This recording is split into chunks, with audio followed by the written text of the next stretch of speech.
대한민국에선 한때 택시기사님에게 "기사님 빨리 가주세요" 이 한마디 했다간 지금까지 살아온 인생이 주마등처럼 지나가는 걸 경험할 수 있었다는데요. 바로 문제가 많기로 소문났던 총알택시 이야기입니다. 대한민국뿐만 아니라 전 세계 어디나 존재하는 총알택시지만 오늘은 그 중에서도 대구광역시 전 지역 10분 이내로 도착입니다 라는 팻말을 내밀 정도로 총알택시의 성지였던 대구에서 활발히 성업하던 레인보우 택시 회사의 이야기입니다. 지금은 자취를 거의 다 감추었다고는 하지만 한때 대구에는 여러 총알택시 회사들이 있었죠. 하지만 그중 단연 최고는 레인보우 택시라 해도 과언이 아닐 텐데요. 당시 레인보우 택시는 엄청난 속도로 주행하면서도 요금이 저렴했고 실제로 이 총알택시는 대구 전 지역의 목적지까지 10분 이내로 도착하기 위해 엄청난 속력을 냈었는데 한간엔 코너 부분을 돌 때도 140km로 주행했다고 하네요. F1 인재들이 한국에 있었다니. 경부고속도로 속도 제한이 100km에서 110km고 시내도로 속도 제한 평균이 이제는 안전속도 5030인 점을 고려한다면 고속도로에서도 140km로 속도를 내는 차는 좀처럼 보기 어렵죠?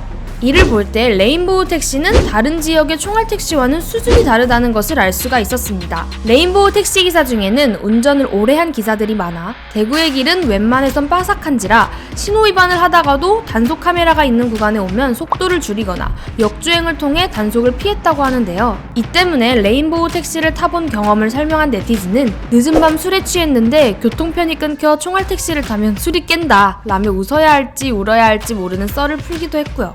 또한 레인보우 택시기사들은 택시의 드레스업 튜닝뿐만 아니라 매핑부터 시작해 온갖 튜닝을 해 야밤에 질주하고 서로 얼마나 빨리 도착하느냐에 따른 자존심 싸움이 치열했다고 합니다. 화려한 건 비단 외관에만 그치지 않고 실내 역시 휘황찬란함의 극치를 보여주었죠. 실제로 커뮤니티에서는 대구 총알택시를 탄 경험들이 많이 올라와 있는데요. 2005년도에서 2009년도 대학 시절 많이 봤지요.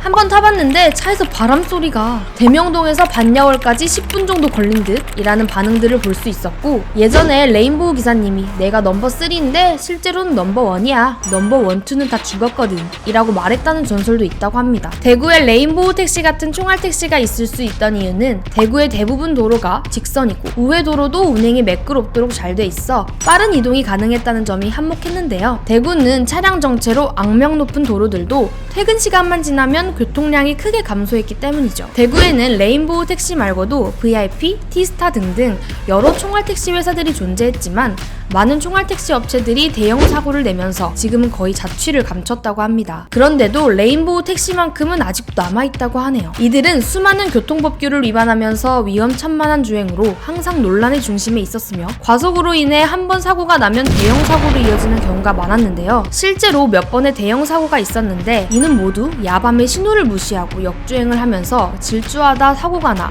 택시기사와 승객 모두 즉사하는 일이 잦았죠. 비교적 최근인 2018년에는 대구의 한 왕복 10차로 대로에서 새벽에 164km로 달리던 택시가 앞에 오토바이를 발견하고는 핸들을 급하게 꺾어 중앙분리대에 부딪히며 승객과 운전기사 등 이 3명 모두 숨졌습니다. 대부분 자취를 감춘 대구의 총알택시 업체와는 달리 요즘은 오히려 대구보다 서울과 경기권에서 총알택시를 더 자주 볼 수 있죠. 주로 심야 시간대에 총알택시를 많이 볼 수 있는데 이들 역시 교통법규 위반과 과속을 일삼는데요. 수도권 지역 총알택시들 역시 대구 총알택시들과 마찬가지로 보통 1시간 걸리는 거리를 20여 분 만에 간다고 합니다. 이렇게 총알택시를 이용하면 목적지까지 빠른 시간에 도달할 수 있어 일부러 총알택시를 찾는 탑승자도 덜어 있었다고 하죠. 하지만 단축되는 몇 분의 시간보다 중요한 건 그 시간을 보낼 자신의 건강과 목숨이 먼저 아닐까요? 여러분들은 총알택시를 이용해보거나 실제로 과속을 하는 현장을 본 경험이 있으신가요? 댓글로 경험을 공유해주시면 감사하겠습니다. 오토포스트 이슈플러스였습니다.